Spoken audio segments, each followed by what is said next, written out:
Hello everyone, आप सभी का बहुत बहुत स्वागत है मेरे चैनल लव स्टोरी टेलर पे। और आज मैं आपके साथ वेंसडे स्टोरी का नेक्स्ट पार्ट लेके आई हूँ गैंगस्टर का। चलिए उससे शुरू करते हैं। और मैं आप लोगों को पहले ही बता दूँ कि ये स्टोरी में आज थोड़े से एडल्ट सीन आने वाले हैं, तो आप लोग अगर हेडफोन्स लगा लें तो ज़्यादा बेहतर होगा।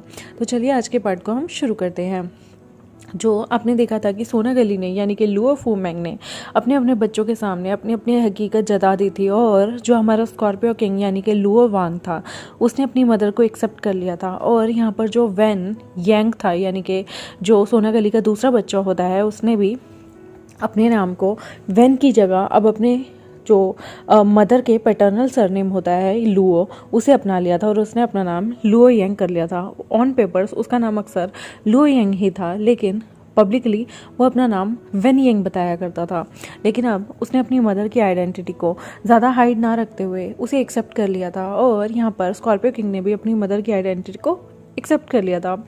वेन कशिंग और जाओ जिशु बहुत खुशी से अपने साथ रहने लग गए थे। वो उसी घर में रहने लग गया था और अब जाओजिशु को चीज़ों का ज़्यादा खतरा भी नहीं था, क्योंकि उन्हें जो खतरा था वो जाओजिंग से ही था, और जाओजिंग मर चुका था। यहाँ पर जाओजिंग के मरने के 2 साल बीत जाते हैं, जहाँ पर जो हमारा वन कशिंग है वो भी एक बिज़नेस खोल चुका होता है जिसे वो लीड कर रहा था। वो उस बिज़नेस में एज अ सीईओ की भूमिका निभा रहा होता है, और वाइस प्रेसिडेंट और कोई नहीं वहाँ पर हमारा लुओ वांग होता है यानी कि स्कॉर्पियो किंग। स्कॉर्पियो किंग अपने इस ब्रदर के साथ, अडॉप्टिव ब्रदर के साथ काफ़ी अच्छे से काम कर रहा था, और उसे अपनी फैमिली के साथ रहना भी पसंद आ गया था। वो लुओ जो हमारी फूमेंग थी उसके घर में शिफ्ट हो चुका था, और वहाँ पर वो अपने छोटे ब्रदर यानी कि लुओ येंग के साथ भी आराम से रहने लग गया था। लुओ येंग अब सेक्रेटरी हान के साथ काम करता था। सेक्रेटरी हान जो था वो जाओजिशु के अंडर काम किया करता था। जाओजिशु और सेक्रेटरी हान अक्सर अपने मिशन के लिए बाहर जाया करते थे, और दोनों ब्रदर जो थे यानी कि अडॉप्टिव ब्रदर वन कशिंग और जो हमारा लुओ यांग था वो बहुत मिस किया करता था। और यहाँ पर जो वन कशिंग की लीगल एडवाइज़र थी यानी कि लियो चिनचाओ, वो जो थी वो स्कॉर्पियो किंग के साथ रहने लगी थी। वो अक्सर उनकी कंपनी में आया करती थी लीगल चीज़ों की एडवाइस करने के लिए, और वो हमारे वन कशिंग की इन्फॉर्मर भी थी और उसे सजेस्ट करने वाली भी थी, और वो उसके साथ अक्सर रहा करती थी। लेकिन अब वो वहाँ पर हमारे वन कशिंग को इम्प्रेस करने नहीं आती थी। उसका इंटरेस्ट लुओ फूमेंग के बड़े बेटे यानी कि लुओ हुआंग पे आने लग गया था। वो स्कॉर्पियो किंग को मन ही मन अब पसंद करने लगी थी और काफ़ी उस पर लाइन मारा करती थी, लेकिन हमारा स्कॉर्पियो किंग वो उसे भाव नहीं दिया करता था। उसका जो गैंग था, अब उसके गैंग को जो उसकी इविल दुपासा थी वो संभाल रही थी अपनी दूसरी असिस्टेंट के साथ मिल गए, और वो लोग अपना काम खुद किया करते थे। स्कॉर्पियो किंग ने गैंग से अब लेना देना सब छोड़ दिया था। वन कशिंग का अपना गैंग चलता तो था, लेकिन वो गैंग को इतना ज़्यादा प्रायोरिटी नहीं देता था। अब उसका काम था कि वो बिज़नेस संभाले, लेकिन अगर बिज़नेस में कोई ऊंच नीच होती है तो गैंग अक्सर काम आता ही है। और उन लोगों का जो है कंपनी में मैनेजर की पोस्ट पे जो है हमारा ये बाई ई आ जाता है, वो खुद को अपॉइंट कर लेता है, और वो लोग मिलकर एक बहुत अच्छा और बिज़नेस रन कर रहे होते हैं, क्योंकि ये भाई हमेशा से वन कशिंग के साथ रहा है, उसका इन्फॉर्मर रहा है, और वो कभी नहीं चाहता था कि उसके बिज़नेस में कभी कोई नुकसान हो। इसलिए वो हर चीज़ पे, हर कीमत पे हमारे वन कशिंग के साथ रहना ज़्यादा प्रेफर करा करता था। लुओ वांग यानी कि स्कॉर्पियो किंग को अब एक फैमिली मिल चुकी थी जिसकी वो हमेशा से वो तरसने लग गया था, लेकिन उसे बहुत ही ज़्यादा अनकंफर्टेबल फील होता था जब लियो चिनचाओ सबके सामने उस पर फ्लर्ट किया करती थी। लियो चिनचाओ को उससे फ्लर्ट करना काफ़ी पसंद आने लगा था, और वो दिल ही दिल में उसे कहीं ना कहीं पसंद करने लगी थी। वैसे भी उसे मैडम लुओ की फैमिली बहुत पसंद थी, लेकिन वो जानती थी कि उनके दोनों बेटे तो अब जो हैं वो LGBT सोसाइटी को बिलोंग करने लग गए हैं यानी कि गे हो गए हैं। लेकिन जो ये लुओ वांग है वो अभी भी सिंगल है और स्ट्रेट भी है। वो अक्सर उसे आती थी देखने के लिए, और बहुत बार वो जान जान के उसे टच किया करती थी। हमारे लुओ वांग को बहुत बार बहुत एम्बेरसमेंट होती थी। उसका लाल टमाटर जैसा चेहरा देखकर सारे के सारे हंस रहे होते थे, स्पेशली वेन कशिंग, और वो अक्सर लुओ चिनचाओ को क्या कहा करता था कि लियो चिनचाओ, तुम इस तरह से मेरे ब्रदर को तंग मत किया करो, तुम्हें पता है ना वो शर्माता है स्पेशली लड़कियों से। तो लियो चिनचाओ कहती है वो मुझे भाव ही नहीं देता, एक तुम थे शेमलेस, हर लड़के से फ्लर्ट करते थे, और एक वो है जिससे मैं इतना फ्लर्ट करती हूँ, मेरी तरफ देखता भी नहीं। तो वो कहता है डोंट वरी, तुम्हें बहुत सारे मौके मिलेंगे, और तुम्हें एक बात बताऊं, मैं ज़ोउ ज़िशु को शादी के लिए प्रपोज कर चुका हूँ, हम जल्द ही अपनी शादी कर लेंगे। ये बात सुनकर वो काफ़ी खुश होती है और वो कहती है मैं बहुत खुश हूँ कि तुम्हारा अब घर बसने जा रहा है, प्लीज़ कोशिश करो ना कि जो स्कॉर्पियो किंग है, आई मीन लुओ वांग, वो भी मेरे पे कहीं ना कहीं फ्लर्ट करे और मुझे अपना ले। तो वो हंसते हुए वैन कशिंग उसके चीक्स को छेड़ता है और कहता है अब ये बबी चबी फेस बनाना बंद करो और ये क्यूटी पाई बनना बंद करो, मेरे ऊपर तुम्हारे कोई टेंशन्स नहीं चलने वाले, क्योंकि मुझे तो ज़ोउ ज़िशु पसंद है। लेकिन तुम चाहती हो ना तो तुम एक काम कर सकती हो, तुम उससे सीधा जाके प्रपोज कर दो, लेकिन मेरा भाई इतना शाय है, मुझे तो डर लगता है वो कहीं बेहोश ना हो जाए। लियो चिनचाओ कहती है तुमने ज़ोउ ज़िशु को कैसे प्रपोज किया था? वन कशिंग कहता है वो बात तो तुम रहने ही दो, लेकिन मैं तुम्हें चाहूँगा कि तुम उसे परस्यू करो, एक ना एक दिन मेरा भाई हाँ बोल ही देगा, और मुझे ऐसा लगता है शायद वो भी तुम में इंटरेस्टेड है। लियो चिनचाओ काफ़ी खुश फील करती है और वो एकदम से वहाँ से जाती है खुशी खुशी। उसके बाद 1 महीना ऐसे ही चलता है। अक्सर लियो चिनचाओ हमारे स्कॉर्पियो किंग को देखने आती थी। जब वैन कशिंग से मिलने ज़ोउ ज़िशु आता था, वो लोग लियो चिनचाओ का फ्लर्ट देखा करते थे, जो कि वो स्कॉर्पियो किंग के साथ किया करती थी। और ज़ोउ ज़िशु अक्सर वैन कशिंग के लैब पे बैठ के कहता था मुझे तो बहुत ज़्यादा रिलैक्स फील होता है कि ये जो एडवोकेट है ना, ये अब तुम्हारे पीछे नहीं है, वरना मुझे बहुत जेलसी होती अगर ये तुम्हारे पीछे होती। वैन कशिंग कहता है ओह तो तुम जेलस टाइप हो। ज़ोउ ज़िशु कहता है मैं जेलस टाइप नहीं था, लेकिन तुमने मुझे बना दिया, एक तो तुम फ्लर्टी इतने हो, और दूसरी बात ये भी तुमसे ज़्यादा फ्लर्टी थी। ये कहने को तुम्हारी एडवोकेट थी, लेकिन सारा टाइम तुम पे लाइन मारा करती थी, वो तो तुम स्ट्रेट नहीं हो, अगर तुम स्ट्रेट होते या बाय होते तो मुझे सच में बहुत जेलसी होती और मैं तो इनसिक्योरिटी से मर जाता। ज़ोउ ज़िशु की ये बात सुन के वैन कशिंग स्माइल करने लगता है और कहता है माई लिटिल रैबिट, तुम्हें इतना ज़्यादा घबराने की कोई ज़रूरत नहीं है, मैं लड़कियों पे ध्यान नहीं देता और मुझे अपने लिटिल रैबिट के अलावा कोई लड़का दूसरा भी पसंद नहीं। तुम्हें पता है मैं किसी को अच्छे से देखता भी नहीं, आँख भर के भी नहीं और निहारता भी नहीं हूँ। तभी वहाँ पर एक एंट्री होती है, एक लड़का जो कि असिस्टेंट था और वैन कशिंग के अंडर नया असिस्टेंट एम्प्लॉय आया था। वो काफ़ी स्मार्ट होता है, बहुत प्यारा, प्रिटी सी आइज़, ब्लू और बहुत खूबसूरत सा होता है। उसे देखने के बाद ज़ोउ ज़िशु कहता है ये कौन है? वो उसे उसकी फ़ाइल देता है, वो देख लेता है। ज़ोउ ज़िशु जो है वो लैब पे बैठा हुआ है हमारे वैन कशिंग की, और वो वहाँ से चला जाता है कुछ फाइल्स देने के बाद। तो वैन कशिंग कहता है कुछ नहीं, ये मेरा सेक्रेटरी है, इसका नाम पाक है और ये यहाँ पर बस मेरा सेक्रेटरी बन के रहता है। ज़ोउ ज़िशु को बहुत जलसी होती है क्योंकि इस लड़के की आंखें बहुत मेस्मराइजिंग थी, बहुत ब्यूटीफुल थी, बोलती आंखें थी एकदम, और उसकी खूबसूरती भी कोई मैच नहीं था। और उसे डर लगता है कि कहीं उसकी जो पोजीशन है वो कहीं इनसिक्योर हो गई तो वो एकदम से वैन कशिंग से कह देता है कि हमें जल्द से जल्द शादी कर लेनी चाहिए, मैं बिल्कुल नहीं चाहता कि तुम किसी और के हो जाओ, और वैसे भी जब तुमने मुझे स्ट्रेट से LGBT बना ही दिया है, एक गे बना ही दिया है, तो मैं तुमसे शादी करना प्रेफर करूँगा रेदर देन तुम्हें किसी और का होते देखना। और अगर तुमने मुझ पर चीटिंग की ना वैन कशिंग, तो मैं तुम्हारे सारी चीज़ें उखाड़ दूंगा। वैन कशिंग हंसता है और कहता है नहीं नहीं, मुझे टॉप रहना ज़्यादा पसंद है, बॉटम बनना नहीं, और वैसे भी मैटर नहीं करता प्यार में कौन टॉप है और कौन बॉटम है, लेकिन मुझे तुम बहुत क्यूट लगते हो। वो उसकी चीज़ को छेड़ता है और उन पे किस कर देता है और कहता है मदर ने हमारी शादी की बहुत सारी तैयारियां ऑलरेडी कर दी हैं। जब भी मैं उनसे बात करता हूँ वो कहती हैं मुझे ये भी फ्रेंड्स बुलाने हैं, वो भी फ्रेंड्स बुलाने हैं। मैंने उन्हें कितनी बार कहा है कि मैं एक छोटी सी सेरेमनी रखना चाहता हूँ, लेकिन हमारी शादी के साथ साथ वो चाहती हैं कि लुओ यांग भी जो है वो शादी कर ले। और तुम्हें पता है तुम्हारे असिस्टेंट से लुओ यांग कितना ज़्यादा चिपका रहता है, तुम देख ही सकते हो इस वक्त भी वो दोनों के दोनों आपस में चिपके ही पड़े होंगे। तुम जानते हो कि अब हम लोगों को पार्टनर मिल चुका है, तो मदर बिल्कुल नहीं चाहती कि हम शादी में डिले करें।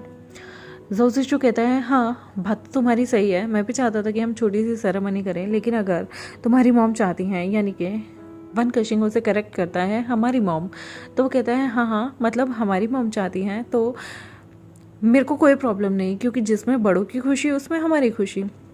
अगर वो एक ग्रैंड सेरेमनी चाहती हैं तुम्हारी शादी की भी और लो यंग की शादी की भी, तो मुझे कोई प्रॉब्लम नहीं है। वन का सिंह कहता है आज हमें आउटफिट चूज़ करने जाने हैं, तो क्या तुम मेरे साथ चलोगे? लो यांग और हान भी हमारे साथ चल रहे हैं। मुझे ऐसा लगता है कि तुम्हें आज वर्क से छुट्टी ले लेनी चाहिए। तो जो हमारा सोर्स इशू होता है वो कहता है ऑलरेडी आज मेरी छुट्टी है डफर, तभी तो मैं यहाँ बैठा हूँ। तुम्हें लगता है अगर मेरी छुट्टी नहीं होती तो मैं यहाँ होता? और तुम्हें पता है मैं कितना ज़्यादा काम करता हूँ, मैं बिज़ी रहता हूँ, बहुत सारे केस के मामले में मुझे इधर उधर जाना पड़ता है, मुझे ज़्यादा टाइम नहीं मिलता। क्या क्या तुम अगर मुझे टाइम नहीं मिलेगा तो मुझे भूल जाओगे? वन का सिंह कहता है प्यार भूलने लायक नहीं होता, और मैं समझता हूँ अगर तुम्हें टाइम नहीं मिल रहा तो तुम ज़रूर कहीं ना कहीं फंसे होगे, कोई काम कर रहे होगे, और मुझे ऐसा लगता है कि कर्म ही पूछा है, तो हमें अपने कर्म को भी यानी कि काम को भी ऊपर रखना चाहिए, प्रायोरिटी देनी चाहिए, लेकिन अपनी सेहत को इफ़ेक्ट मत होने देना। मुझे तुम जैसे चबी क्यूट और प्यारा सा जोज इशू ज़्यादा प्यारा लगता है। जोज इशू कहता है कोई फ्लर्ट करना तुमसे सीखे, तुम नॉन स्टॉप फ्लर्ट करके थकते नहीं हो क्या? जब देखो बो बो बो बो बो बो बोलते ही रहते हो, कितना बोलते हो। सच में मुझे कभी कभी ऐसा लगता है कि मैं कोई टीवी चैट शो चला के बैठा हूँ जिसमें सिर्फ इंसान बोले जा रहा है, और वो भी एक flirty chat show. One Keishing कहता है तुम्हें देखते ही मुझे फ्लर्ट आ जाता है, मैं क्या करूँ? तुम हो ही इतने क्यूट, तुम इतने क्यूट मत बनो, मैं भी फ्लर्ट नहीं करूँगा। सो कहता है ओके, तो कब जाना है हमें वेडिंग के लिए ड्रेसेस पसंद करने? वन का सिंह कहता है बस यही कोई आधे घंटे में। वो लोग आधा घंटा अपना स्पेंड करते हैं और बहुत प्यारा सा क्वालिटी टाइम थोड़ी सी फ्लर्टिंग करते हुए अपना आधा घंटा बिताकर वो सारे के सारे इकट्ठे होते हैं। तो वहाँ पर एकदम से लियो चंचाओ भी आ जाती है जो कि स्कॉर्पियो किंग को कह रही होती है कि चलो ना तुम भी चलो, हम देखते हैं ये लोग शादी के लिए क्या आउटफिट पसंद कर रहे हैं, प्लीज़ हम इन्हें सजेस्ट भी कर देंगे कि कौन सा आउटफिट किसको अच्छा लग रहा है। तो लुओ यंग कहता है कि मदर ने कहा था कि मेरे और ब्रदर का सेम आउटफिट होना चाहिए और तुम दोनों का भी सेम, ताकि हमारी शादी में हम एक जैसे लगें और बहुत क्यूट भी लगेंगे, क्योंकि ट्विनिंग भी हो जाएगी, उन सारे के सारे बहुत क्यूट लगे होंगे। तो लियो चंचाओ कहती है अगर तुम्हारा बड़ा भाई यानी कि लुओ वेंग अगर मुझसे पड़ जाता तो हम ट्रिपल शादी कर रहे होते और मुझे तुम्हें ज्वाइन करने में बहुत मज़ा आता, फिर हम तुम लोगों को ट्रेनिंग करने की ज़रूरत नहीं थी, हम ट्रिपल स्क्वाड होते। ये सुनने के बाद जो हमारा स्कॉर्पियो किंग होता है उसके कान लाल हो जाते हैं, वो शर्म से सार हो जाता है। वो सोचता है ये जो एडवोकेट है कितनी शेमलेस है, ये सबके सामने और उसके छोटे भाई के सामने उससे फ्लर्ट कर रही है। उफ, क्या करूँ इस लड़की का। तब वो क्यूट से हमारे लुओ वांग के गाल छेड़ते हुए कहती है तुम्हें इतना ज़्यादा घबराने की कोई ज़रूरत नहीं, आई लाइक यू, और वैसे भी मैंने तुम्हारी मॉम को कह दिया है मुझे तुम में बहुत इंटरेस्ट है, और तुम शर्माते क्यों हो? शर्माओगे तो आगे बढ़ोगे कैसे? स्कॉर्पियो किंग कहता है बिहेव। वो कहती है बिहेव? अक्सर मैं ही बिहेव करती रहूँगी, तुम भी कभी मुझ पर फ्लर्ट करो। हाँ, मैं तो थक गई हूँ तुमसे फ्लर्ट कर करके, तुम तो रिस्पॉन्ड ही नहीं करते, कोल्ड हार्टेड पर्सन। और वह ऐसे बोल के आगे निकलती है। तभी उसके पास उसका छोटा भाई आता है लुओ यांग, और वह कहता है ब्रदर आपको इतना भी ज़्यादा ना सख्त लौंडा होने की ज़रूरत नहीं है, लड़कियों को इस तरह से सख्त लौंडे इतने पसंद नहीं आते, आपको उसकी चॉइस का ध्यान रखना चाहिए अगर आप उसे पसंद करते हैं तो, और अगर आप उसे पसंद नहीं करते तो आपको उसे जाने देना चाहिए ताकि वो किसी और को तो कम से कम डेट कर सके। ये बात सुनने के बाद लुओ वांग यानी कि स्कॉर्पियो किंग को बहुत अजीब लगता है कि किसी और को डेट, अगर मैंने उसे भाव नहीं दिया तो वो यानी कि मुझे छोड़ के चली जाएगी, बट उसने ऐसा तो नहीं सोचा था। वो शर्माता है, वो अपनी बातें किसी से कह नहीं पाता, इंट्रोवर्ट है, एक्सोवर्ट नहीं है वो, लेकिन इसका मतलब ये नहीं कि वो लियो चंचाओ को पसंद नहीं करता। उसे लियो चंचाओ द्वारा किया हुआ फ्लर्ट काफ़ी अच्छा लगता है, लेकिन वो अपनी जो उसके इमोशंस है उन्हें एक्सप्रेस नहीं कर पा रहा, लेकिन इसका मतलब ये नहीं कि वो लियो चंचाओ को किसी और के पास जाने दे। ये लोग जो हैं गाड़ी में बैठते हैं, इनकी गाड़ी 8 सीटर होती है और जिसमें ये 6 जने बैठ के आराम से उस वेडिंग जहाँ पे वेडिंग ड्रेसेस होनी थी वहाँ पर जाते हैं, उस जगह पे जाते हैं, उस शॉप पे जाते हैं, और उसके बाद ये एक एक करके ड्रेसेस ट्राई करते हैं। जो हमारा वन खशिंग होता है और जोजोशु और लुओ यांग होता है वो एक एक करके ड्रेसेस पहन के आते हैं, और जो उन्हें परफेक्टली लगती है वो अपने लिए शादी की ड्रेस चुन लेते हैं।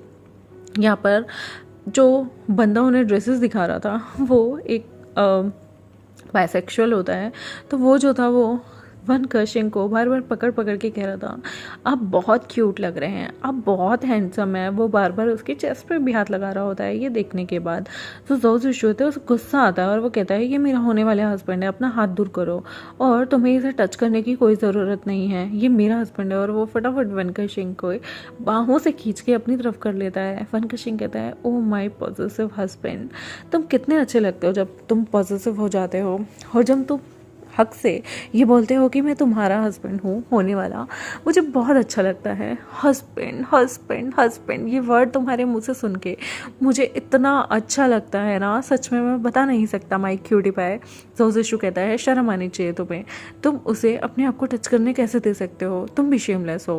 यहाँ पर लियो चिनचाओ जो है वो फटाफट से उस बंदे के पास आती है जो उन्हें ड्रेसेस दिखा रहा था ताकि वो ऑफेंड फील ना करे।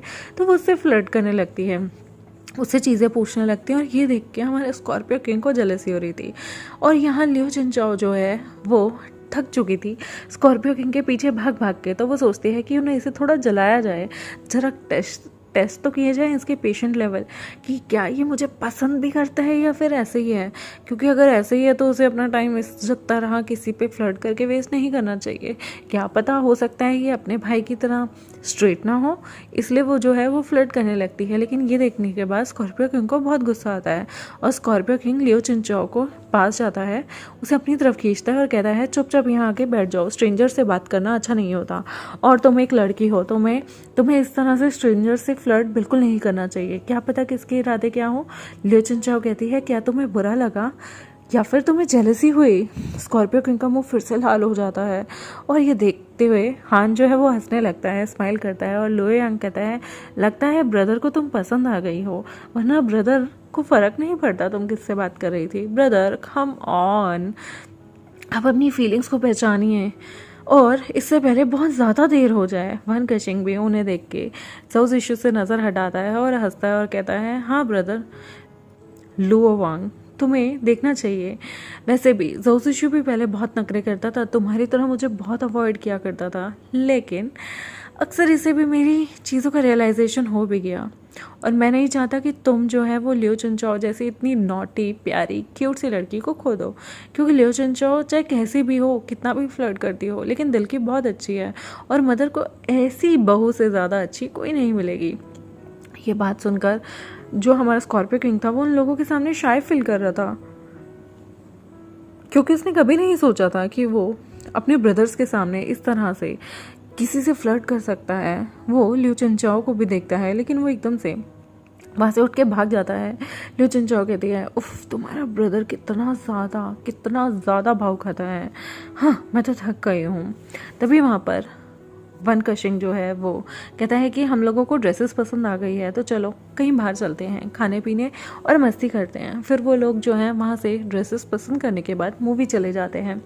मूवी से जो हमारा वन कर्शिंग होता है वो बाद में लियो चिनचाओ को घर ड्रॉप कर देता है और लियो चिनचाओ को घर ड्रॉप करने के बाद जैसे वहाँ पर स्कॉर्पियो किंग का दिल ही नहीं लग रहा था, वन कर्शिंग हाथ पकड़ के जो जिशु के साथ, क्योंकि जो जिशु और हान जो थे वो उनकी ही घर में मूव हो चुके थे, तो लेकिन वो लोग रहते अलग अपार्टमेंट में थे, मतलब अलग बिल्डिंग में रहा करते थे। क्योंकि सोना गली कहती है कि शादी से पहले एक दूसरे के साथ एक दूसरे के रूम में नहीं रहना, मैं कभी भी स्ट्रिक्टली इस चीज़ को अलाउड नहीं करूँगी। तो वो लोग अलग रूम में रहा करते थे। लेकिन वन कर्शिंग बहुत बार अपने छुपते छुपाते अपने होने वाले हस्बैंड से मिलने जाया करता था और यहाँ पर लुओ यांग भी जो था वो कहाँ कम था, वो भी असिस्टेंट हान से मिलने के लिए छुपते छुपाते अक्सर जाया करता था।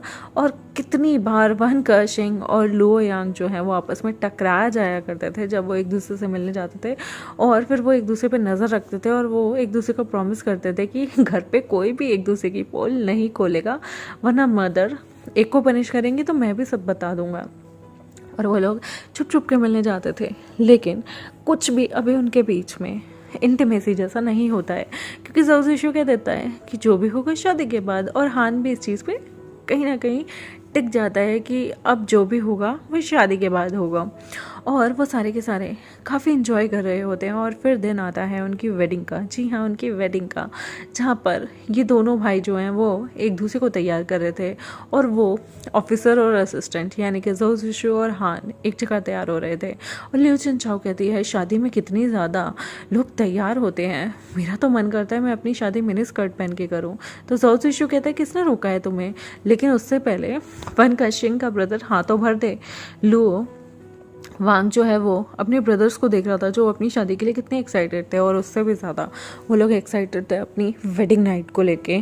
तो लो वांग कहता है तुम लोग इतने ज़्यादा एक्साइटेड कैसे हो सकते हो शादी को लेके, शादी तो मुझे ऐसा लगता है कि मेरे सिलेबस से ही बाहर है, आउट ऑफ माई कट, मतलब not my cup of T. तो जो हमारा वन कशिंग होता है वो उसके सीने पे हाथ रखते हैं और कहता है जिस दिन यहाँ तुम्हारा दिल धड़केगा ना किसी को लेके, उस दिन तुम्हें पता चलेगा कि शादी क्या होती है और किसी से प्यार करना क्या होता है। और क्या पता तुम्हारा दिल धड़कता हो लेकिन तुम ना पहचान पाए हो, तो देख लेना, अगर तुम्हें कोई पसंद आ जाए तो तुम शादी कर लेना, और नहीं आती तो छड़े रहना, कौन रोक रहा है। और ये बोलने के बाद वो दोनों भाई अपनी अपनी टाइज़ को सेट करते हैं, अपनी अपनी ड्रेसेस को सेट करते हैं, अपने अपने ब्लेज़र को पहनते हैं और बाहर आ जाते हैं। और वो लोग आके प्रीस्ट के पास, फादर के पास खड़े हो जाते हैं। यहाँ से उनके हस्बैंड, उनके जो हस्बैंड्स होते हैं वो चल के आ रहे होते हैं। और गाइस ये कोई अल्फ़ा ओमेगा नहीं है, तो यहाँ पर वो प्रॉपर गे हैं। तो उनके हस्बैंड सामने से चल के आ रहे होते हैं और वो बहुत ब्यूटीफुल लग रहे होते हैं। उनके हाथ में बुके थमा दिए थे, जो हमारे लियो चिनचाओ होती है कि अरे तुम कैसे जाओगे, तुम बॉटम्स हो, तुम लोगों को बुके तो हाथ में पकड़ने चाहिए ना, माना कि यहाँ कोई ब्राइड नहीं आ रही लेकिन बुके तो तुम रख सकते हो ना। वो लोग बहुत प्यारे से रेड कलर के रोजेस के बुके अपने हाथ में लिए होते हैं और वो अपने अपने हस्बैंड्स के पास आते हैं। फिर वो लोग वाव लेते हैं और उसके बाद जब उनके वाउस कंप्लीट हो जाते हैं, शादी की रस्म कंप्लीट होने के बाद, वहाँ पर वो स्टेज पे जो हमारा वेंजू होता है वो भी किस करता है और जो हान और यंग होते हैं वो भी किस करते हैं और वहाँ पर सारे उन्हें कॉन्ग्रेचुलेट करते हैं। उसके बाद शादी का जश्न असली वाला शुरू होता है। शादी का जश्न जैसे ही शुरू होता है वो सारे के सारे काफ़ी चीज़ों को एंजॉय कर रहे थे और काफ़ी लुत्फ़ उठाते हुए बहुत मज़े के साथ अपनी लाइफ को जीने लगे थे। वहाँ पर लो चिनचाओ भी है, वो अपने सिंगलहुड को देखकर और ये देखकर कि वैन कशिंग जो उसका फर्स्ट क्रश था उसकी शादी हो गई, लेकिन यहाँ पर हमारा स्कॉर्पियो किंग जो है वो उसे अभी तक भाव नहीं दे रहा। वो बहुत ज़्यादा ड्रंक कर लेती है। ड्रंक होने के बाद वो ड्रिंक इतनी ज़्यादा कर लेती है कि ड्रंक होने के बाद वो सबके सामने हमारे स्कॉर्पियो किंग को किस कर देती है और स्कॉर्पियो किंग बहुत चक्कर रह जाता है।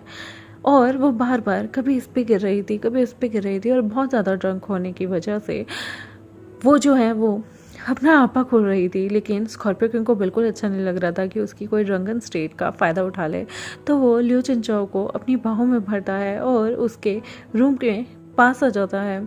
वो उसे पार्टी में से बाहर ले आता है क्योंकि वो कभी कहाँ गिर रही थी और कहाँ। वो लियो चिनचाओ को कहता है कि तुम मेरे रूम में रह सकती हो, मुझे पार्टी में वापस जाना होगा।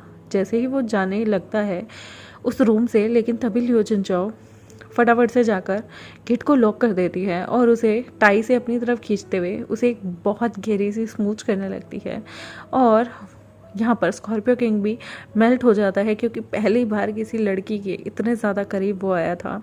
और दोनों एक दूसरे की बाहों में आगोश में खोने लगते हैं, एक दूसरे को किस करने लगते हैं और धीरे धीरे लियो चिनचाओ जो है वो स्कॉर्पियो किंग के शर्ट्स, ब्लेज़र, पैंट सब खोलने लगती है और दोनों वो भी लियो चिनचाओ की जो ड्रेस होती है उसकी जिप को धीरे धीरे खोल देता है और उसके बाद दोनों के कपड़े यहाँ पर ज़मीन पे पड़े होते हैं। स्कॉर्पियो किंग ने भी हल्की फुल्की पी ली थी लेकिन वो पूरे होश में था, लेकिन लियो चिनचाओ जैसे अपने होश को खो चुकी थी और आज वो अपनी वर्जिनिटी भी खोना चाहती थी, तो इसलिए लियो चिनचाओ जो है वो उसे किस करते करते बेड पे आ जाती है। दोनों के कपड़े ज़मीन पे पड़े होते हैं और दोनों एक दूसरे की आगोश में इतने खो जाते हैं कि वो वहाँ पर सेक्स करने लगते हैं। उनका सेक्स बहुत ही ज़्यादा रोमांटिक था, वाइल्ड था, पैशनेट था और उनकी आवाज़ें भी काफ़ी हद तक थी।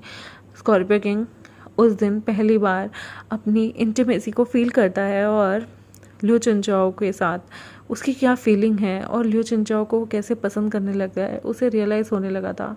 और लियो चिनचाओ की जो आंखें थी वो नशे से डूबी हुई थी, भरी हुई थी और वो स्कॉर्पियो किंग को नशे में भी आई लव यू बोले जा रही थी, जिसे देखकर ब्लश करने लगता है हमारा स्कॉर्पियो किंग। और इन लोगों का रोमांस यहाँ शुरू हो जाता है। वहाँ सोनागली जो है वो पूछती है कि लियो चुनचाओ कहाँ गई, तो उसे सारे बोलते हैं कि शायद वो और स्कॉर्पियो किंग ऊपर गए हैं। तो वो स्माइल करती है और कहती है लगता है मुझे अपनी बहू मिलने वाली है। यहाँ पर वन कशिंग और सबकी वंजू की शादी होती है, हानियंग की शादी होती है, और उसके बाद पूरा सारा सीन अटेंड करने के बाद फैमिली डिनर, डांस, सब चीज़ें होने के बाद वो लोग अपने अपने रूम में जाते हैं। पहली बार यहाँ पर हान को हमारा लो यंग किस करता है, और मतलब किस तो बहुत बार हुई थी, लेकिन ये इतनी पैशनेट थी, इतनी डीप थी कि ये जब तक सांसें ना रुक जाएं एक दूसरे को किस करते हैं। और यहाँ वेंजू का भी यही हाल था। जो हमारा वेंजू है वो भी एक दूसरे को डीप किस करते हैं, डीप रोमांस करते हैं, और एक दूसरे के हाथों को किस करते हुए एक दूसरे के शोल्डर तक चले जाते हैं, और एक दूसरे के धीरे धीरे कपड़े खुलने लगते हैं। उसके बाद वेंजू जो हैं वो एक दूसरे की चेस्ट, बैक, सब पे किस करने लगते हैं, और एक दूसरे के साथ वो अपनी फर्स्ट नाइट बिताने लगते हैं सेक्सुअल एक्टिविटी को एंजॉय करते हुए। यहाँ पर जो हैन और जो हमारा यांग था यानी कि लो यांग, वो भी जो असिस्टेंट हैन था, हान के साथ फुल एंजॉय करता है अपनी सेक्सुअल एक्टिविटी को। बहुत वाइल्ड हो जाते हैं और तीनों रूम से बहुत तेज़ तेज़ आवाज़ें आ रही होती हैं, जिसे देख के सोनागली कहती हैं मेरे बेटे बहुत ज़्यादा वाइल्ड है। और ये भाई कहता है ऑफ कोर्स आवाज़ें हमें भी सुनाई दे रही हैं, इन्हें थोड़ा लाइट नहीं होना चाहिए क्या, हमें इनका दरवाज़ा खटखटा के बोल देना चाहिए। और मल्टीपल राउंड 6 के बाद वो सारे के सारे जब एग्जॉस्ट हो जाते हैं, फिर वो बेचारे सब सो जाते हैं। और सोने तक के लिए उन्हें सुबह का इंतज़ार करना पड़ा था, क्योंकि वो सुबह तक अपनी लस्ट, अपना लव, अपनी रोमांटिक चीज़ों को भुला नहीं पा रहे थे। और सुबह जब वो सारे थक जाते हैं अपने सेक्सुअल प्लेजर को फर्स्ट टाइम एंजॉय करते करते, तो उसके बाद वो सारे अपने अपने पार्टनर्स को हक करके बहुत प्यार से सो गए थे। और ऐसे ही ये सारे ना ही ओमेगा वर्स हैं और ना ही कुछ और, ये सिंपली LGBT बेस्ड था, तो ऑब्वियसली कोई प्रेगनेंसी नहीं होगी। लेकिन जो हमारा वन खशिंग होता है ना, वो झान चंगलिंग को एज अ जो अपना सन है वो अडॉप्ट कर लेता है, और गू शियांग भी यहाँ पर शादी कर लेती है। इन लोगों की शादी के कुछ महीनों बाद हमारे खाओ विनिंग से, और जो हमारा स्कॉर्पियो किंग था वो भी 2 महीने बाद शादी कर लेता है लियो चिंचाओ से, जब उसे पता चलता है लियो चिंचाओ प्रेग्नेंट है। और जो हमारी लुओ फूमिंग होती है उसके लिए खुशी की घड़ी थी, क्योंकि लियो चिंचाओ जो थी वो एटलीस्ट उसके 3 बच्चों में से एक बच्चा स्ट्रेट था, और वो उसकी लीगेसी को, उसकी पेट्रेस जो उसकी लुओ सरनेम था उसे आगे बढ़ा सकता था, और वो काफ़ी खुश थी। उसके दोनों बेटे भी काफ़ी खुश थे। यहाँ पर जो हान था उसने एक बेटी को अडॉप्ट किया था। गू शियांग की भी आगे चल के 2 बच्चे हो जाते हैं, और वन कशिंग भी आगे चलकर एक छोटी सी लिटिल डॉटर को अडॉप्ट करता है, जिसका नाम वो वेंचिंग रखता है। और उसे बहुत प्यारी लगती है वो डॉटर, क्योंकि वो एक अनाथ थी और उसे अडॉप्टिव बच्चों से और अनाथ बच्चों से बहुत ज़्यादा प्यार होता है, क्योंकि वो दोनों गे थे और वो दोनों बच्चे प्रोड्यूस नहीं कर सकते थे, लेकिन वो बच्चों को अडॉप्ट कर सकते थे। उन्होंने झान चंगलिंग को अपने बेटे की तरह अडॉप्ट किया, और आगे चल के एक बेटी को भी। तो गाइस आई होप आपको वेंजू की ये फ़ैन फिक्शन अच्छी लगी होगी, और ये फ़ैन फिक्शन आज यहाँ ख़त्म होती है। आई होप आपको ये पार्ट अच्छा लगा होगा, वेंजू फ़ैन फिक्शन अच्छी लगी होगी, और आने वाले टाइम में मैं आपके साथ बहुत सारी वेंजू शेयर करूँगी, लेकिन अभी फ़िलहाल मैं आपके साथ कुछ टाइम तक मैं वेंजू शेयर नहीं करूँगी। तो आई होप आप माइंड नहीं करेंगे। अभी मेरी रेनवन की स्टोरीज़ चल रही हैं, तो आप उसे एंजॉय कीजिएगा। Thank you very much, bye bye.